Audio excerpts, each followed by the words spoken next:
completely turned upside down. My husband, despite my objections, brought his sick first love into our home and insisted that I, as his wife, take care of her every need.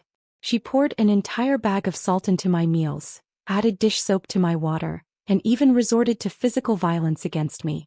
And my husband? He simply said, "She's sick, don't hold it against her." I endured. And my own son? He had more free time than I did after work, but he expected me to pick up my granddaughter, cook all 3 meals, handle the household chores, and even yelled at me, "Mom, you're at home all day. Why can't you do more?" I still endured. But they never considered that my patience had its limits. When that man, who had never even bought me a flower, gently combed the hair of his first love, bought her dresses and sang songs with her, while I spent my life cooking, only to have my efforts trumped by a few leftovers she shoved into his arms, I finally realized it was time to end all these years of suffering. So I put down my spatula, packed my bags, and walked away with grace. They thought I couldn't live without them, but little did they know, it was them who couldn't live without me. While I traveled, made videos with young people, and tried new things, he stayed at home, overwhelmed, tormented by the very first love he once protected. In the end, he couldn't take it anymore. Sick in bed, he finally regretted it all and called out, "Vivian, come back." But sadly, there's no turning back in life. I was already on my way. From now on, I will live only for myself. Noah had another episode. She wouldn't stop pouring salt into the meal I had struggled to prepare.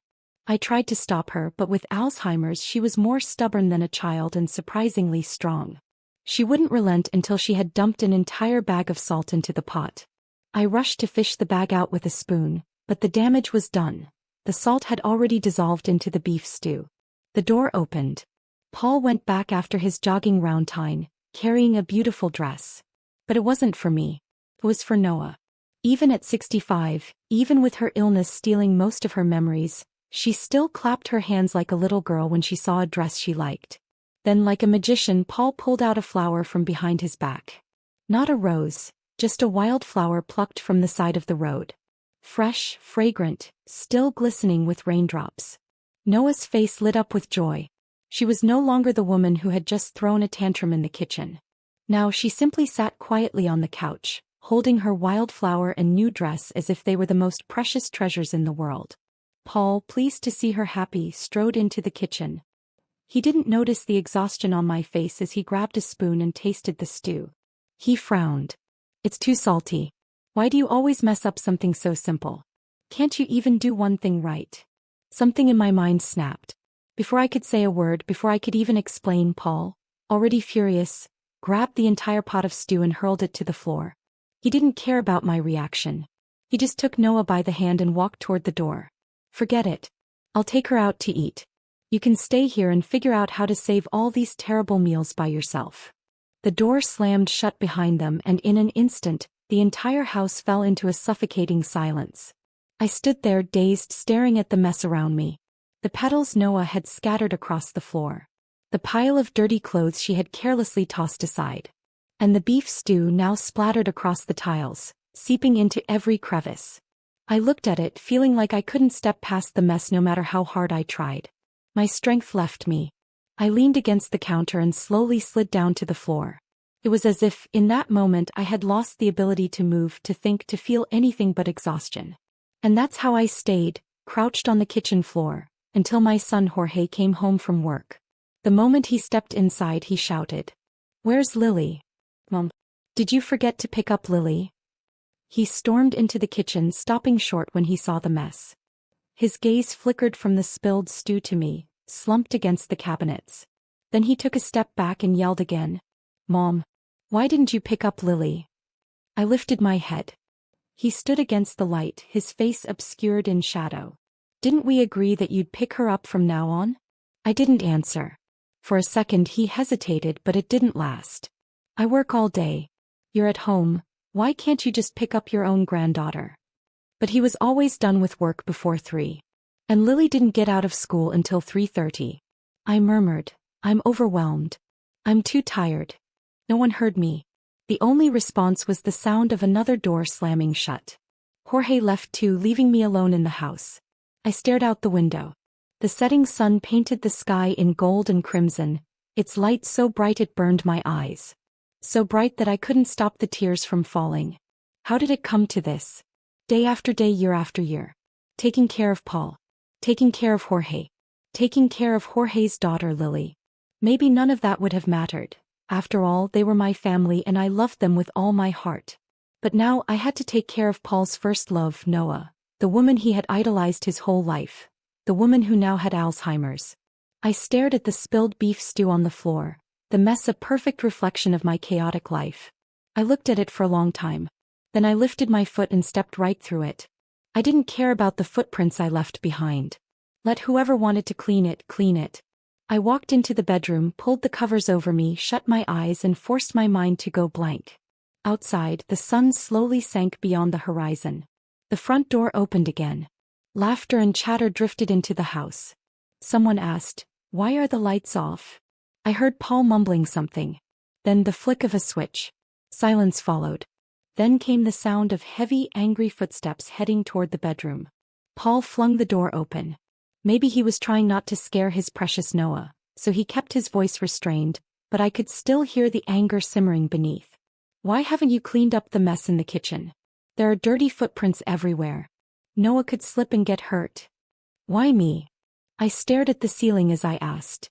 Paul looked at me like he didn't understand the question.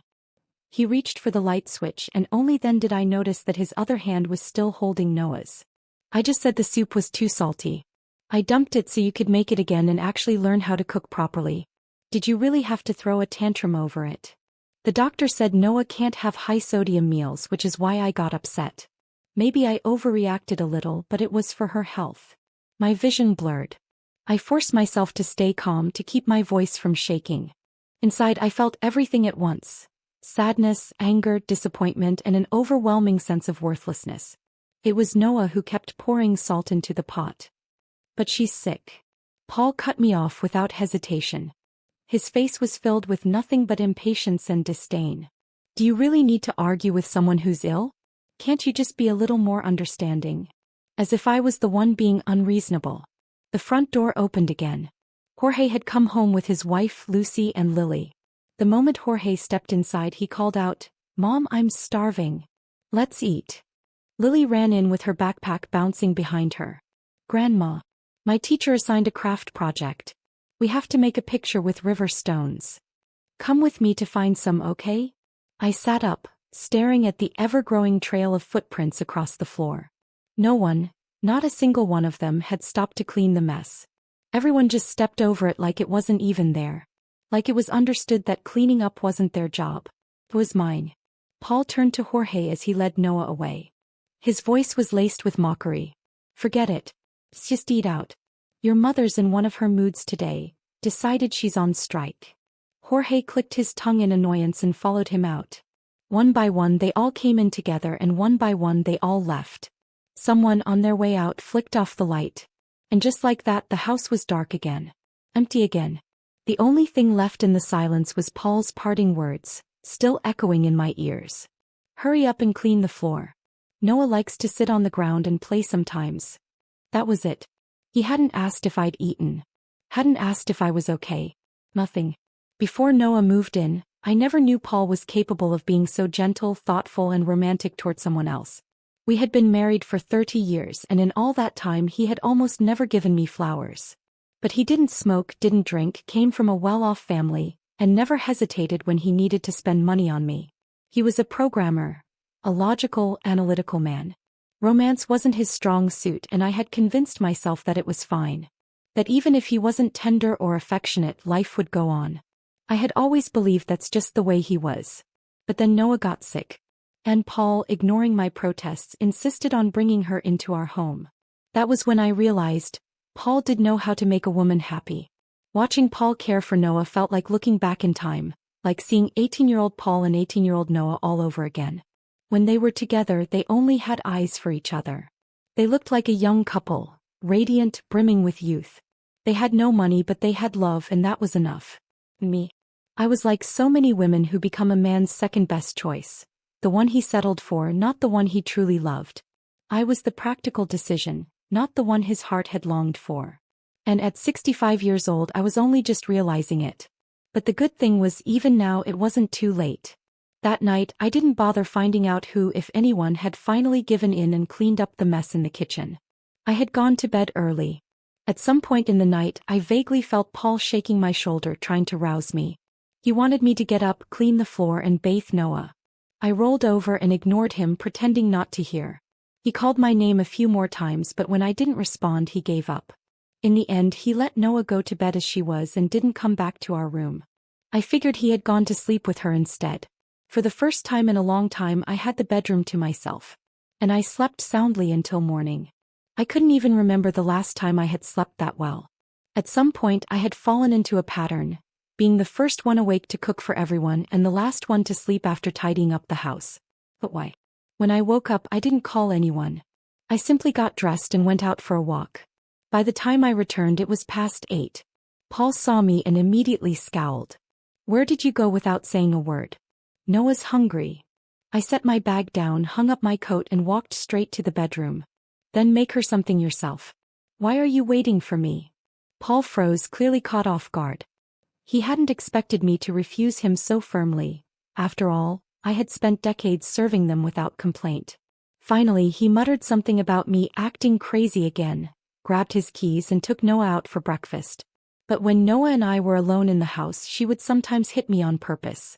She saw me as the bad woman stealing Paul away from her. Once she even poured dish soap into my water. If I hadn't noticed the bubbles, I would have drunk it. I used to tell Paul about these things, hoping he would do something about it. But his response was always the same. "She's sick. Do you really have to make such a big deal out of it? Can't you have a little sympathy?" I had suggested sending Noah to a nursing home, somewhere nice where she could receive proper care. It would ease our burden too. But Paul refused. He said nursing homes weren't attentive enough. And in a way, he wasn't wrong. After all, who else would be as dedicated as I had been? Who else would have spent years working tirelessly, cooking balanced meals, washing clothes, cleaning the house, like an unpaid housekeeper? But I didn't want to do it anymore. I moved into Jorge's house. Lucy didn't say much.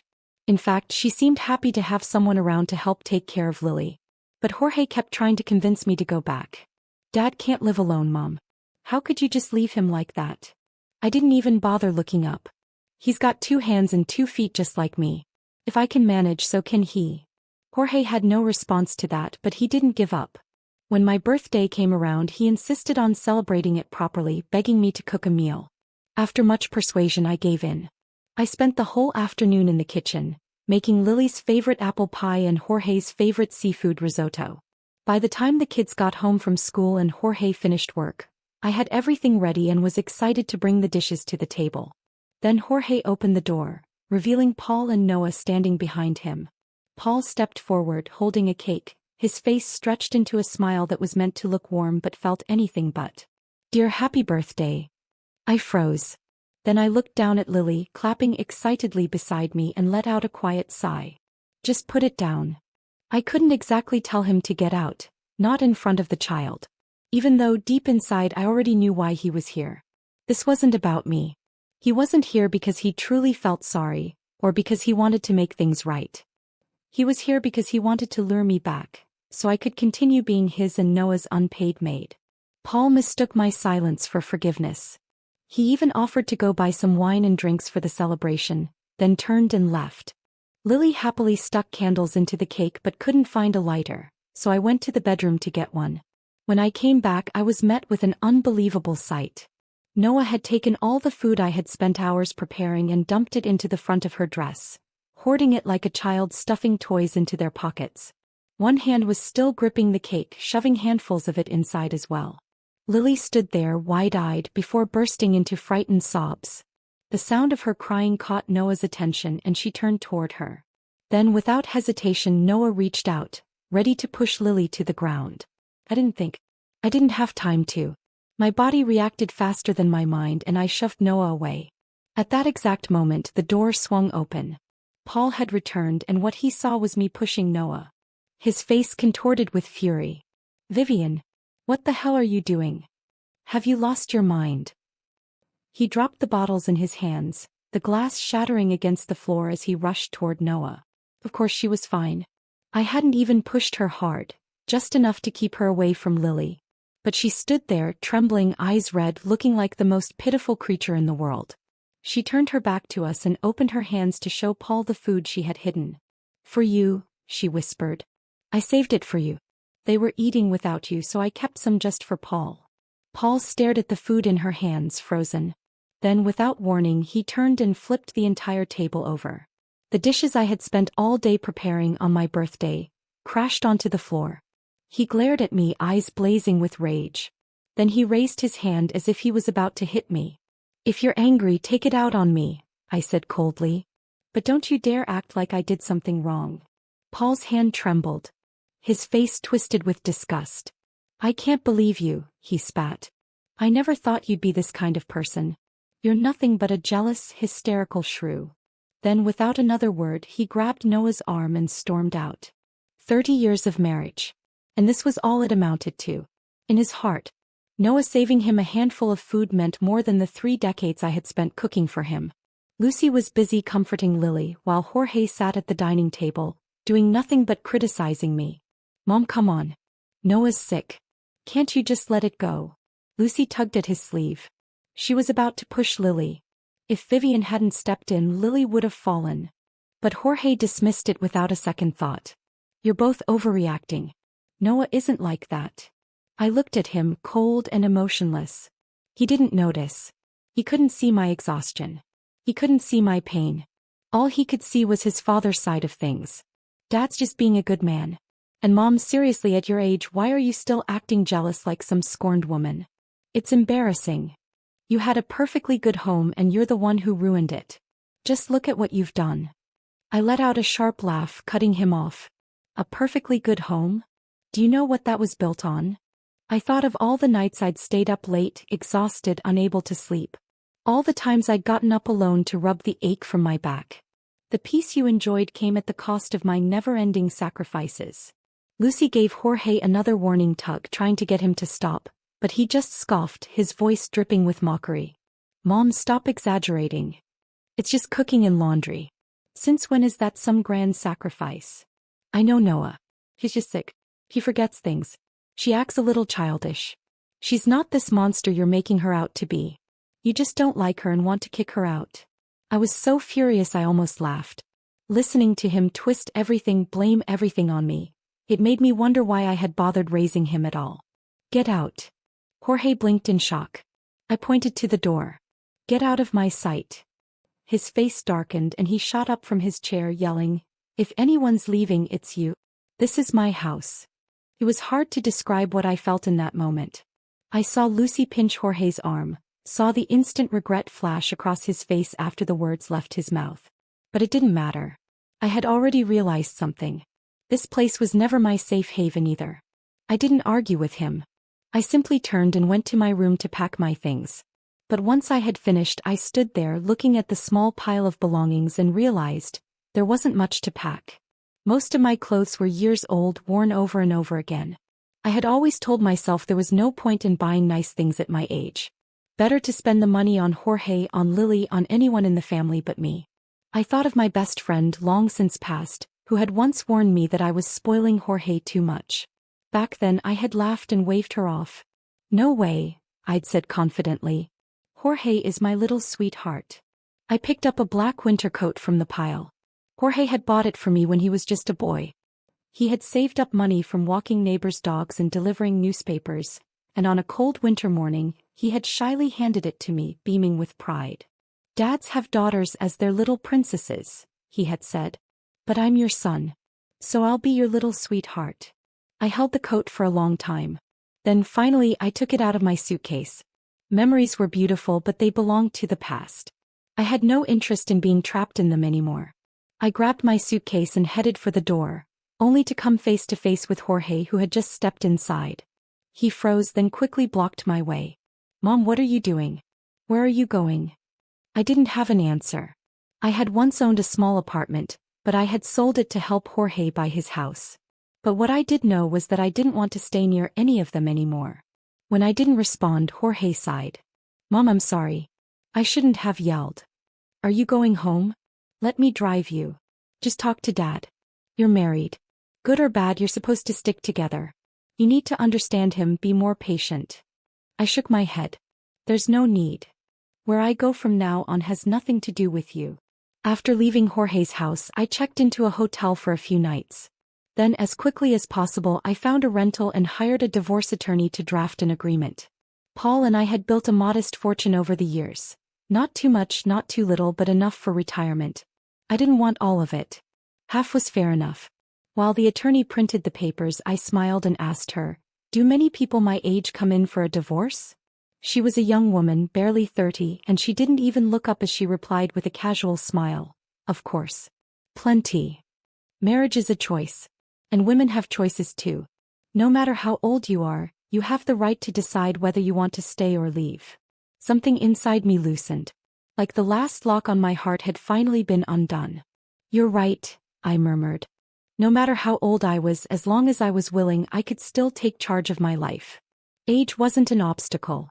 And once I made up my mind, I wasn't going to settle any longer. Without hesitation, that very afternoon I took the divorce papers and went to see Paul. He looked genuinely surprised. He stared at the document in his hands for a long time without signing it.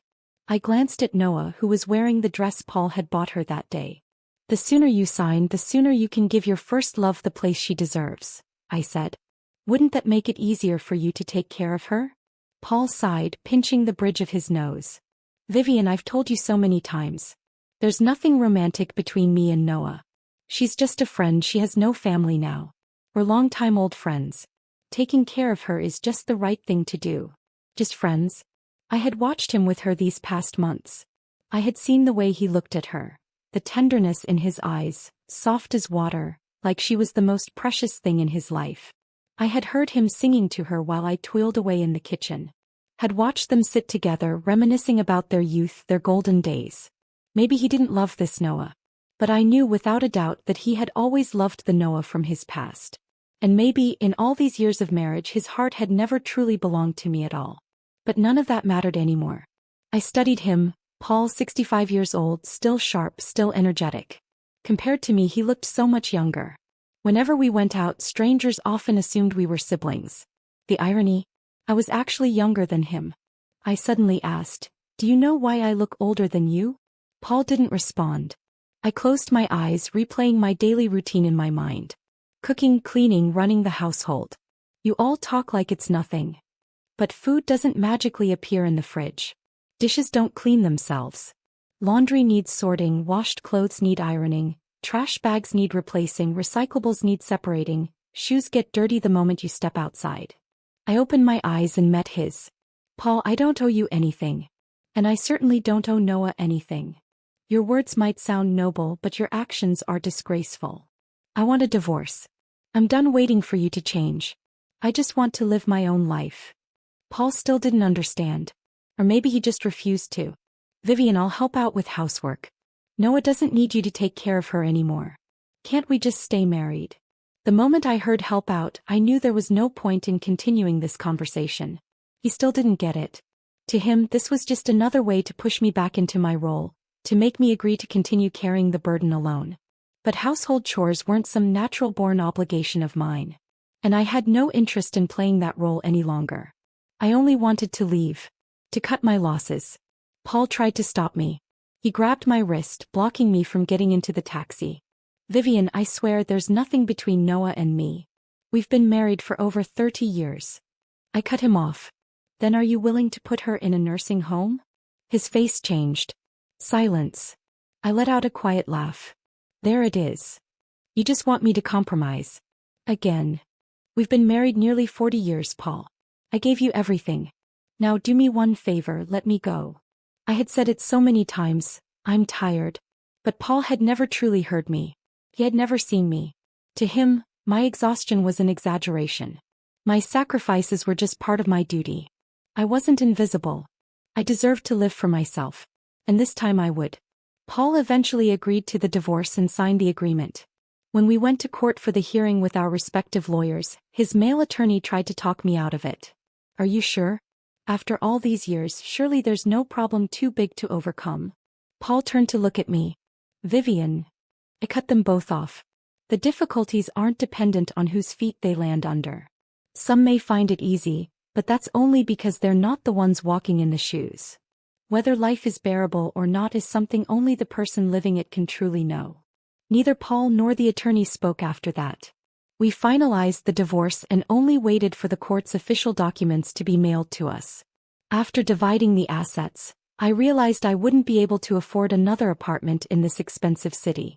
After discussing with me, Paul decided that he would give me the house. He and Noah would move in with Jorge. I didn't say anything. Since he insisted, I had nothing left to refuse. Vivian, take your time to think this through. If you really want it, this house is yours. I owe you an apology. I couldn't be bothered to listen to his late confession of affection. Had he said these things years ago, I might have been touched, but now I knew it was just him trying to ease his conscience. I planned to sell the house and buy a more affordable, comfortable place in a nearby town. With my own pension, I'd be able to live comfortably. I might even have enough to indulge in some new hobbies. One day I received a strange phone call. At first I thought it was from a real estate agent. But when I answered, it was Jorge. He sounded flustered. Mom, why did you block me? I even got a new number just to get through to you. I didn't respond. I put the phone on speaker and went back to looking up property prices and reviews for the town. Jorge didn't care if I spoke or not. Through the muffled sound on the other end, I heard him yelling. You're getting divorced at your age. Aren't you embarrassed? Where's my dignity in all this? Have you thought about me? You two are so old, what's all the fuss for? I picked up the phone. Do you want Lily to live the same life I did? There was a sudden silence on the other end. I spoke calmly, not feeling any sadness anymore.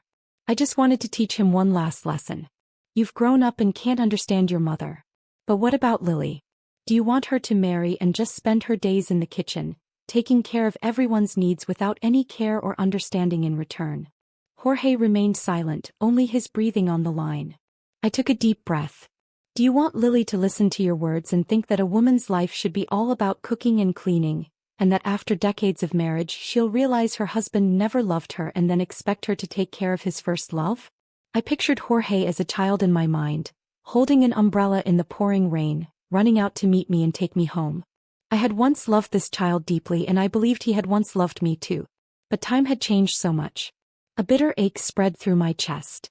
Jorge, you have a father and mother who care about you. I had parents who cared for me too. But they're gone now and no one's left to care for me. I heard him choke back a sob on the other end of the line. Before I hung up, I heard him call out, Mom, I'm sorry. A month after the divorce, I received more flowers than I had in my entire life combined. One bouquet every day. All from Paul. He also sent me photos of the meals he cooked.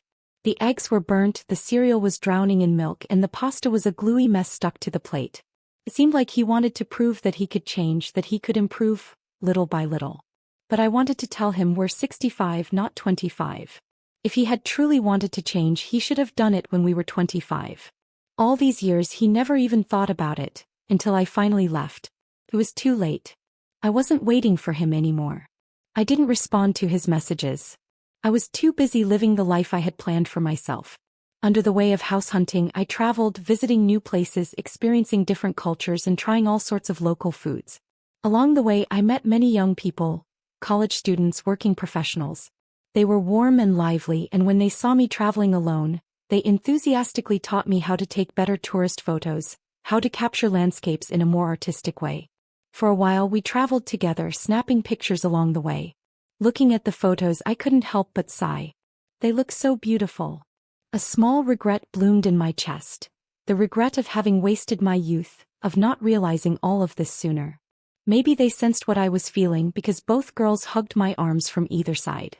Time never defeats a beautiful soul, one of them said. Vivian, you're still gorgeous. Every stage of life has its own kind of beauty. I smiled, brushing my fingers over the screen, where I saw a version of myself I hadn't seen in a long time, beaming, carefree, truly happy. And in that moment I let go of everything. You're right. As long as we're alive, it's never too late. I lifted my head to the sky. The blue seemed more vivid, more boundless than ever. Maybe this was it. Maybe this would be my new home. Throughout the rest of my journey, I took countless photos and started posting on Instagram. The girls even taught me how to shoot videos. It's called a vlog, they explained. You just talk about where you went, what you did, how it felt. I found it surprisingly fun. I even signed up for a class to learn video editing. The instructor hesitated. It might be a bit challenging for you, he warned gently. I just laughed. That's okay. I'll take my time. After a month away, I finally saw Paul again. He looked much older. His hair had grown out, his face was lined with exhaustion, and dark circles hung beneath his eyes. When he saw me, he froze. You've changed so much. I knew. This morning I had looked at myself in the mirror. I was wearing stylish clothes, my hair freshly curled, and I had put on a light touch of makeup. All the hiking and traveling had given me a fit, healthy figure. With peaceful nights and deep sleep, my complexion glowed. Spending time with young people had made me feel young again. I was no longer that tired, hunched-over woman who had just filed for divorce. The one who walked like she was always navigating a crowded marketplace, burdened and weary. Paul, on the other hand, still seemed to be holding on to some desperate hope of reconciliation. He lowered his gaze, his voice barely above a whisper. If I agree to put Noah in a nursing home now, would you give me another chance? I stared at him in surprise. Then without even thinking, I laughed. Absolutely not. Who finally gets a taste of freedom and then goes back to being a workhorse? And besides, I took care of Noah for months and you refused to send her away. But now, after just a few weeks, you can't handle it. Paul had no response. Right then my phone rang. It was my real estate agent.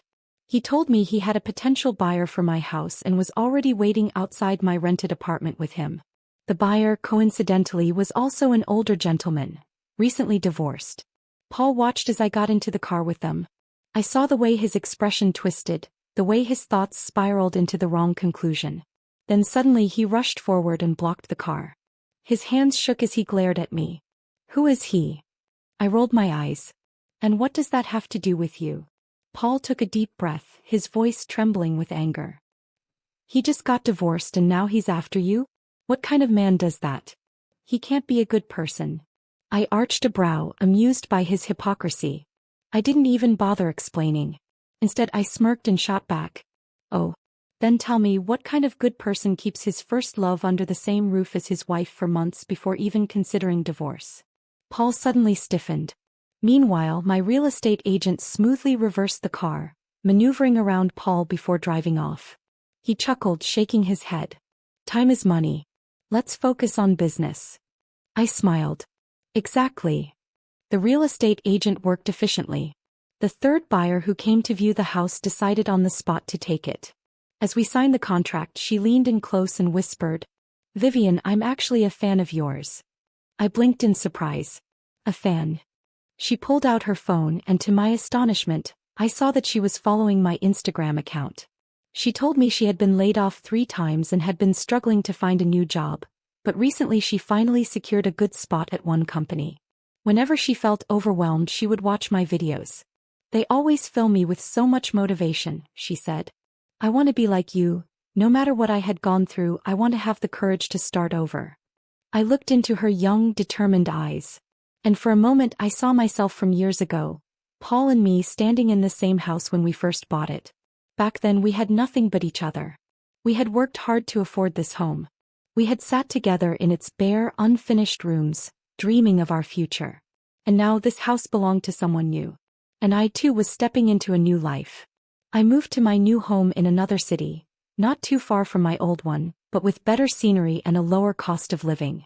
Jorge wasn't thrilled when he found out, but for once he held his tongue. Since I remained distant with him, he found an excuse to stay connected. Lily.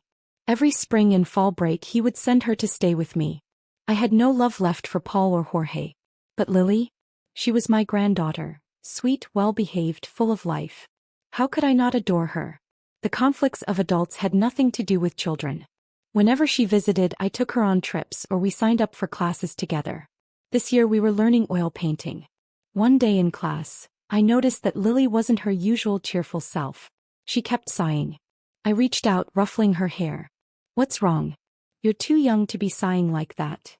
Lily hugged me tightly. Grandma, home is always full of fighting. From Lily, I learned that Paul had indeed moved into Jorge's house with Noah. When I was still there, Noah's Alzheimer's had only been my problem. But now it was everyone's problem. Noah grandma threw mommy's clothes into the toilet and poured water on daddy's phone.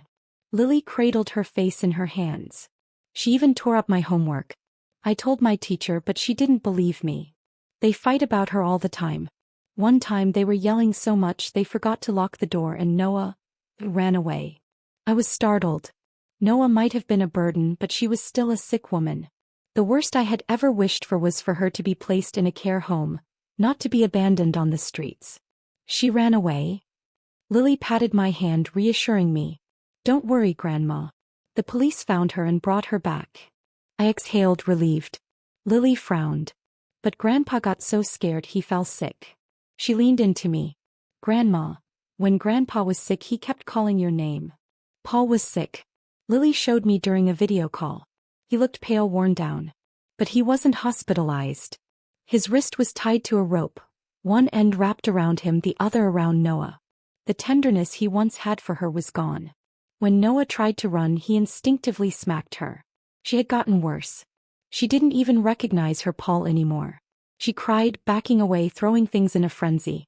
An ashtray hit Paul square in the forehead, a thin line of blood trickling down. The video call ended in the middle of the chaos. Lily barely reacted. This is just how it is now, she said with a shrug. If Grandpa doesn't hold on to Noah, Grandma, she runs away.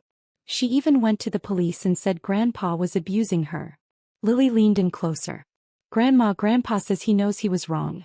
Will you really never forgive him? I kissed her forehead. What's the point of correcting an answer after the test has already been graded? When Lily's break ended, Jorge came to pick her up. He kept his head down as he took her backpack and suitcase from me.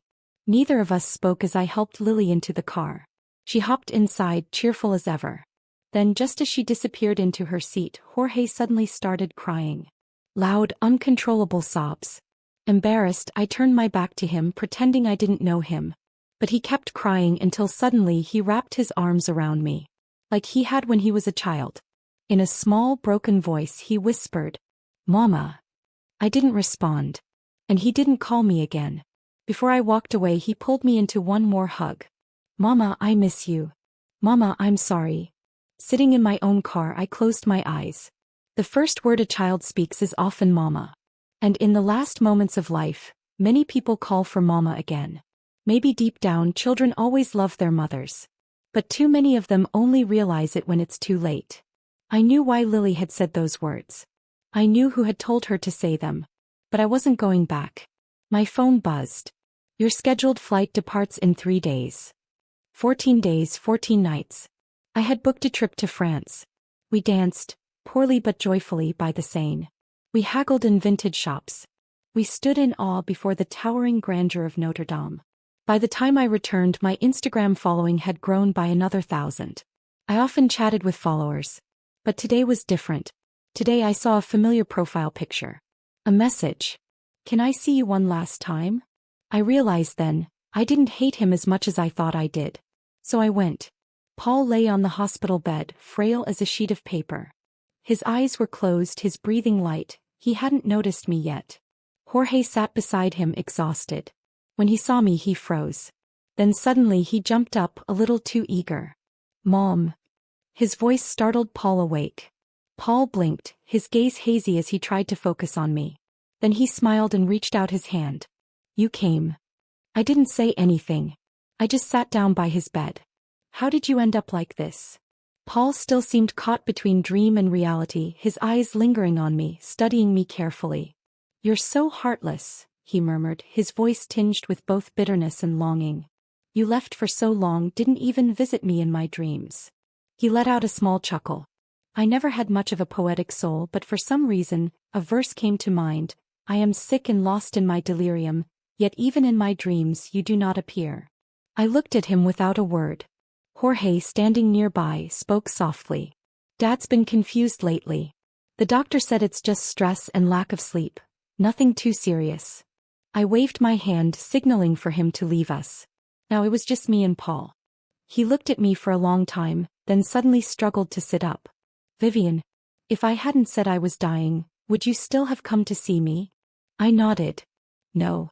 Even now, seeing him weak and unwell, I felt no need to soften my words. I had long since learned to be honest with myself, to see our relationship for what it truly was. "We're divorced." I came to see you once and I think that's more than enough. He let out a weak laugh followed by a cough. When we first divorced, I resented you, you know. I kept thinking, how hard could it have been to take care of Noah? Why couldn't you just accept her? He smiled bitterly, shaking his head. As if he were lost in thought, lost in memories. She's really hard to take care of. Why did I never see it before? Why did I always think everything was so simple? Why did I watch you work tirelessly every day and think it was just normal? I listened to his quiet murmurs, but they didn't stir any emotion in me. I wasn't touched. I wasn't vindicated. It all felt distant, like listening to someone else's life story. You did this to yourself, didn't you? Paul had always been physically strong. No matter how exhausting caregiving was, it shouldn't have left him bedridden so soon. He opened his eyes and met my gaze. Yes. I just wanted to see you. To tell you I'm sorry. His eyes reddened. I'm sorry for all the pain I put you through. I poured myself a glass of water and took a sip before asking, and Noah? He had spent all this time talking about how hard it had been for him, about his regrets. But what about her? He froze. Noah. I sent her to a nursing home. A laugh escaped me before I could stop it. See. You haven't changed at all. You never take real responsibility. You let me down before and now you've abandoned her too. The only person you've ever truly loved is yourself. I set down my glass, pouring the untouched water down the sink. I had no reason to stay any longer. Paul. Take care of yourself. Then I walked away. I never went to see Paul again. And of course he didn't die from that illness. When Lily came to stay with me over her next school break, she told me that Paul had rented a small apartment and brought Noah back to live with him. But Noah's grandma doesn't remember Grandpa anymore. His first love, his shining moonlight, faded under the weight of her illness. Noah didn't remember him. Didn't remember their past. Didn't remember the love that had once consumed him. Now she only remembered her mother. But she could no longer go looking for her. Alzheimer's had reached its final stages. She could no longer walk properly. She had lost her ability to speak. Lily said she had visited Paul once. The house was quiet, she told me. And messy. Grandpa looked so thin. He didn't talk. He just sat by the window staring outside. Sometimes he coughs really hard. Dad tells him to go to the hospital but he refuses. Lily had grown older, another year wiser. She understood more now. But some things still didn't make sense to her. She tilted her head up at me. Grandma, why does Grandpa say he's so sad to be alive? I brushed her hair gently. Because he wanted everything. But in the end he got nothing. That's why he's in pain. Lily, don't be too greedy in life. Lily nodded thoughtfully. After she left, I tidied up her room. Under her pillow I found a bank card and a note. Mom, the password is your birthday. I held the card for a long time. And then finally I put it away. Let the past stay in the past. At 70 I joined a travel group and went to Hawaii and later Fuji. At 71 I met a boyfriend 10 years younger than me in Italy. We had a wonderful year together before parting ways. At 72 I rode in a helicopter for the first time. It was exhilarating, though no matter how much I tried to convince my instructor, he refused to let me fly it myself. At my 73 Paul passed away. Not long after, Noah followed. When I heard that Paul had passed away, I didn't feel much at first. It was a quiet realization, a simple fact absorbed like reading the news of a distant acquaintance. Jorge called to tell me. His voice was subdued, careful, as if bracing for my reaction. But there was none. Not the shock or sorrow he might have expected. Just silence. He asked for you at the end, Jorge said after a long pause. I thought you should know. I nodded even though he couldn't see me. I thanked him, then ended the call. I went about my day as usual. Brewed my coffee. Tended to my small garden. Answered messages from my travel group. Yet that night as I lay in bed staring at the ceiling, something settled heavily in my chest. Paul was gone. The man I had spent over 30 years with. The man who had taken me for granted. The man who had, in his own twisted way, perhaps loved me. The man who had hurt me. And yet, the man I had once chosen to build a life with. I slept fitfully. And when I woke up, I knew what I needed to do. Paul's grave was simple. A modest stone, his name carved in smooth lettering, the years of his life marking a beginning and an end. There was no elaborate epitaph, no poetry, Just a name, a date, and the weight of a life lived. I stood before it, hands tucked into the pockets of my coat, the autumn wind brushing against my skin. There were fresh flowers on the grave, Jorge's doing, I imagined. I had brought nothing. I hadn't even thought to. I looked down at the name I once shared a home with and I exhaled. I thought I had nothing left to say to you, I murmured. But I suppose that was never true. I lowered myself to sit on the bench nearby. The cemetery was quiet, peaceful in a way that only places of final rest could be. You always wanted everything, I said, watching the leaves scatter across the ground. And in the end you lost it all. I wasn't angry anymore. I wasn't resentful. I wasn't anything really. Just reflective. I don't hate you, Paul. The words felt strange on my tongue, but I knew they were true. Maybe I did once. Maybe I had every right to. But standing here now I just feel free. And that was the truth of it. Paul had been a chapter in my life. One filled with sacrifice and hurt, yes, but also moments of warmth, of laughter, of shared experiences that had shaped me. And now that chapter had ended. I wasn't the woman who had begged for his love. I wasn't the woman who had waited for him to change. I wasn't the woman who had lost herself in the service of others. I was someone else now. And I was finally, truly living for myself. I stood, brushing off the creases from my coat. Goodbye, Paul. I walked away without looking back. 2 months later I bought a camper van. It was something I had thought about for a while. An idea sparked by a passing comment in my travel group, nurtured by the realization that I was happiest when I was on the move. A home on wheels. Freedom at my fingertips. The ability to wake up in a new place whenever I pleased. I spent weeks customizing it, making it my own.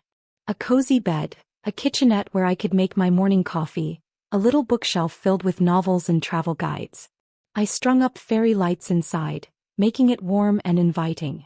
A space that was entirely mine. When the final touches were done, I stood back and admired my new home. It wasn't a house with a foundation. It wasn't the apartment where I had once packed my bags to leave my old life behind. It was something different. Something better. It was possibility. I packed my bags with excitement rather than obligation. I planned my first route with the thrill of an adventurer rather than the burden of an escapee. I was no longer running from something. I was heading toward something. Toward new landscapes, new experiences, new people. I shared a photo of my camper on Instagram, a caption underneath it that read, "Life doesn't start at 20. It starts whenever you choose." That evening I brewed tea on my tiny stove, sat beneath a sky full of stars, and let the world stretch endlessly before me. I didn't know where I'd be next month. Next year. But for the first time in a long, long time,